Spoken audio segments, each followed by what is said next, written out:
Assalamualaikum warahmatullahi wabarakatuh. Perkenalkan, nama saya Devita Indah Kumala dengan NIM 020113825303666. Pada video kali ini, saya akan membahas materi yang sudah saya pelajari pada mata kuliah pengantar ilmu ekonomi. Sebelum saya masuk pada pembahasan materi, saya akan menjelaskan terlebih dahulu mengapa pengantar ilmu ekonomi itu wajib dipelajari oleh mahasiswa hukum pada semester awal. Pada semester awal, mahasiswa hukum itu wajib untuk mempelajari pengantar ilmu ekonomi karena ilmu ekonomi itu sendiri memberikan dasar untuk memahami implikasi aturan hukum terhadap individu ataupun masyarakat, serta membantu mahasiswa untuk menganalisis bagaimana hukum itu sendiri mempengaruhi perilaku ekonomi, alokasi sumber daya, dan juga pasar. Hal ini juga tentunya memang sangat penting untuk mahasiswa hukum, karena banyak bidang-bidang hukum seperti hukum persaingan usaha, hukum perusahaan, hukum perdagangan, itu sangat bergantung pada konsep-konsep ekonomi. Selanjutnya, kita akan masuk pada materi yang pertama, yaitu ruang lingkup ekonomi dan juga masalah pokok ekonomi. Ilmu ekonomi itu sendiri memiliki arti, yaitu mereka mempelajari mengenai manusia dan juga masyarakat, yang dimana di dalam ini mereka memilih cara terbaik untuk mengelola sumber daya yang terbatas bagi memenuhi kehidupan mereka yang tidak terbatas. Dan ekonomi itu sendiri terbagi menjadi dua, ada ekonomi mikro dan juga ekonomi makro. Yang pertama, kita akan membahas mengenai ekonomi mikro terlebih dahulu. Ekonomi mikro itu sendiri memiliki pengertian yaitu ekonomi yang menganalisis mengenai individu, rumah tangga, ataupun perusahaan. Sedangkan ekonomi makro itu sendiri mempelajari keseluruhan ekonomi seperti output, rasional, inflasi, pengangguran, kebijakan fiskal, dan juga kebijakan moneter. Tadi saya ada menyebutkan kebijakan fiskal dan juga kebijakan moneter. Kebijakan fiskal itu sendiri adalah kebijakan yang diberikan oleh pemerintah untuk masyarakat, sedangkan kebijakan moneter adalah kebijakan yang dibuat oleh Bank Sentral atau Bank Indonesia untuk mengatur keuangan dan juga suku bunga pada suatu negara. Yang pertama, ekonomi mikro. Ekonomi mikro ini berfokus pada bagaimana individu dan juga perusahaan mengambil keputusan di dalam pasar. Dan juga ada beberapa hal penting pada ekonomi mikro yang wajib kita ketahui. Contohnya seperti selanjutnya ada ekonomi makro, yang dimana ekonomi ini sendiri menelaah kinerja perekonomian secara agregat. Dan mereka juga memiliki beberapa poin penting yang wajib kita ketahui, seperti hubungan ekonomi mikro dan juga ekonomi makro adalah satu kesatuan, seperti analisis bagaimana individu mempengaruhi kondisi agregat, sedangkan makro juga berdampak pada perilaku individu. Dan poin pentingnya adalah mikro merupakan dasar perilaku agen ekonomi, sedangkan makro adalah hasil agregasi dari perilaku mikro. Dan poin pentingnya adalah mikro merupakan dasar perilaku agen ekonomi, sedangkan makro adalah hasil agregasi dan juga perilaku dari mikro. Oke, lalu selanjutnya mengenai masalah pokok ekonomi. Masalah pokok ekonomi ini terletak pada sumber daya yang terbatas, sedangkan mereka memiliki kebutuhan yang tidak terbatas. Lalu, apa sih yang harus diproduksi? Yang harus diproduksi adalah pilihan jenis barang dan juga jasa agar sesuai dengan kebutuhan yang dibutuhkan oleh masyarakat. Seperti barang konsumsi dan juga barang modal, kebutuhan primer, sekunder dan juga tersier, dan juga pertimbangan efisiensi dan juga keadilan. Lalu bagaimana cara memproduksinya? Pilihan ini menyangkut pada teknik industri, pengelolaan sumber daya, dan juga efisiensi di dalam produksi. Seperti teknologi padat karya atau padat modal, penggunaan tenaga kerja atau tenaga mesin, serta pertimbangan biaya dan dampak lingkungan. Lalu untuk siapa barang diproduksi? Masalah distribusi pada hasil produksi ini menyangkut kepada siapa yang berhak untuk menikmati barang dan jasa yang sudah diproduksi. Selanjutnya, masalah ekonomi modern. Di era modern ini, masalah pokok ekonomi itu sangat diperluas, termasuk keberlanjutan dan juga keadilan sosial. Seperti contohnya ketimpangan sosial ekonomi dan juga globalisasi dan perdagangan internasional. Dan masih banyak lagi contoh-contoh lain yang berdampak pada era modern ini. Selanjutnya, mekanisme pemecahan masalah ekonomi. Di setiap negara memiliki sistem ekonomi itu sendiri untuk memecahkan masalah pokok. Seperti ekonomi pasar ini adalah harga yang menentukan. Ekonomi terpusat itu pemerintah yang menentukan, serta ekonomi campuran adalah pemerintah dan juga pasar yang menentukan. Sistem ekonomi terpusat. Sistem ekonomi ini adalah sistem yang dimana pemerintah mengatur semua aspek ekonomi. Tentu saja memiliki kelebihan dan kekurangannya. Kelebihannya adalah pemerataan dan juga stabilitas sosial, sedangkan kekurangannya adalah kurangnya inovasi.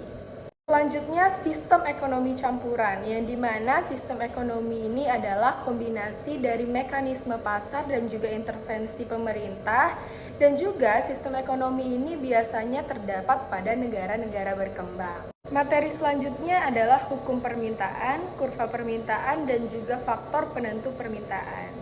Permintaan atau demand adalah jumlah barang atau jasa yang diinginkan dan dapat dibeli oleh konsumen pada berbagai tingkat dan pada waktu tertentu. Selanjutnya, keinginan atau desire, yang dimana ini adalah kebutuhan yang dibutuhkan oleh manusia tanpa batas sumber daya. Selanjutnya adalah permintaan atau demand, yang dimana ini adalah sebuah keinginan yang disertai dengan kemampuan untuk membayar. Selanjutnya, kurva permintaan adalah kurva yang menunjukkan hubungan negatif antara harga suatu barang dengan harga yang diminta oleh konsumen. Dan sifat kurva permintaan itu sendiri selalu turun dari kiri ke kanan. Dan juga jika menunjukkan sebuah kenaikan harga, maka penurunan permintaan. Selanjutnya, kita masuk pada faktor-faktor penentu dari permintaan itu sendiri. Yang pertama ada selera dan juga preferensi. Ya, seperti kita tahu, selera adalah keinginan pribadi terhadap suatu barang.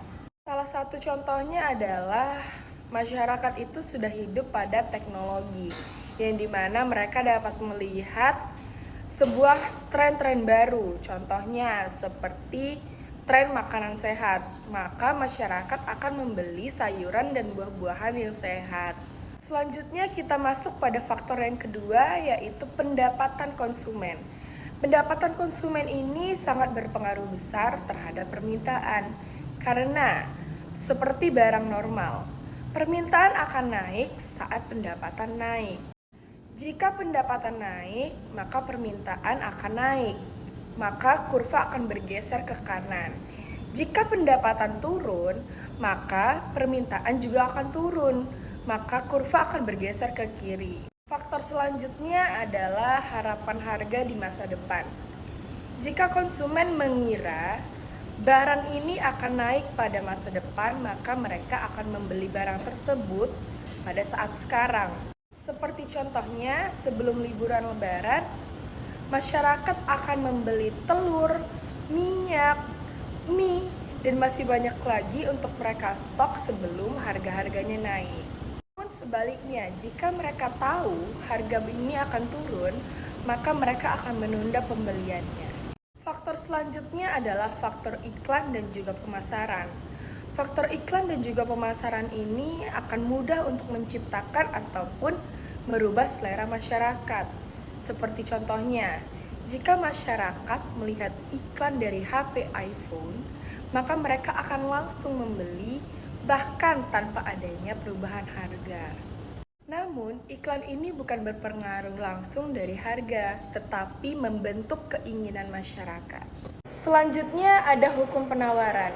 Hukum penawaran ini adalah jika suatu harga barang naik, maka yang ditawarkan juga akan meningkat dengan asumsi faktor lain tetap. Hukum penawaran bukan sekedar teori, tetapi tentu saja sudah pasti ada penjual yang menawarkan barang dan juga ada pembeli yang menginginkan barang tersebut. Hukum ini didasarkan pada prinsip yang dimana produsen memaksimalkan keuntungan mereka. Lalu kurva penawaran itu sendiri adalah kurva yang menunjukkan peta hubungan antara harga dan juga jumlah barang yang akan diproduksi oleh produsen. Dapat kita lihat pada contoh kurva penawaran ini, yang dimana sumbu X adalah jumlah penawarannya atau unit, sedangkan sumbu Y adalah harga atau apa yang terlihat dari garis miring dari kiri ke bawah ke kanan atas, menunjukkan semakin mahal harganya, semakin banyak juga barang yang ingin diproduksi. Lalu ada faktor-faktor yang mempengaruhi daripada hukum penawaran itu sendiri. Faktor yang pertama adalah biaya produksi. Jika biaya tinggi, maka penawaran akan turun. Jika biaya turun, maka penawaran akan naik. Seperti contohnya minyak goreng. Minyak sawit memiliki harga yang turun, maka produsen dapat menjual minyak tersebut lebih murah, maka penawaran akan naik. Dari contoh tersebut, maka kurva akan bergeser ke kanan. Faktor yang selanjutnya adalah faktor teknologi yang sering kita temui sekarang, teknologi canggih. Maka prosesnya akan lebih cepat dan juga lebih mudah, maka produksinya juga akan lebih banyak. Seperti contohnya pabrik biskuit otomatis, yang dimana sekarang mereka dapat menghasilkan 1000 bungkus per jam, padahal pada saat dulu mereka cuma hanya bisa menghasilkan 400 bungkus. Dari contoh ini, penawaran naik, maka kurva bergeser ke kanan. Dan yang perlu kita tahu adalah inovasi itu adalah sebuah kekuatan pasar, maka dari itu kita memerlukan yang namanya inovasi dan juga kreativitas. Selanjutnya adalah faktor harga barang lain atau substitusi dan juga komplementer. Seperti contohnya adalah ketika harga jagung naik, maka para petani akan pindah untuk menanam jagung, maka penawaran pada beras akan turun. Jika harga minyak turun, maka penawaran pada minyak goreng akan meningkat. Disinilah dimana produsen akan lebih bersemangat. Nah, ini adalah contoh dari penawaran substitusi. Karena sumber daya kita ini terbatas, maka produsen itu harus memilih antara yang ini atau juga yang itu. Faktor selanjutnya adalah faktor harapan harga masa depan. Jika produsen mengetahui harga beras akan naik pada bulan depan, maka pada saat sekarang mereka akan menahan stoknya. Ini adalah penawaran sekarang, maka kurva akan bergeser ke kiri. Contohnya di masa krisis pangan, produsen sengaja untuk menjual sedikit karena mereka tahu pada esok hari mereka akan lebih untuk 50%. Selanjutnya adalah pengaplikasian hukum penawaran di dunia nyata. Seperti contoh yang pertama adalah e-commerce. Jika harga suatu smartphone naik, maka mereka akan langsung mengimpor lebih banyak. Yang kedua ada pertanian. Jika harga kopi naik, maka mereka akan menanam kopi lebih banyak. Yang ketiga adalah pabrik. Jika harga karet naik, maka pabrik ban akan membuka pabrik baru. Adapun kesimpulan yang dapat saya jelaskan dari materi-materi yang sudah saya jelaskan pada video sebelumnya, yaitu ilmu ekonomi itu sangat penting bagi mahasiswa hukum untuk mempelajarinya. Karena ekonomi dan juga hukum adalah dua hal yang saling berkaitan dan juga sangat berpengaruh terhadap masyarakat. Dan hukum permintaan dan juga hukum penawaran adalah dua konsep yang saling berkaitan dan juga dasar dalam pengantar ilmu ekonomi. Dua hal ini menggambarkan mengenai harga barang dan juga jasa yang diminta oleh konsumen dan juga yang ditawarkan oleh produsen. Mungkin saya cukupkan video penjelasan materi dari mata kuliah pengantar ilmu ekonomi pada video kali ini. Saya mohon maaf jika ada penjelasan saya yang kurang atau belum tepat dan juga perkataan saya yang salah. Wabillahi taufiq wal hidayah. Wassalamualaikum warahmatullahi wabarakatuh.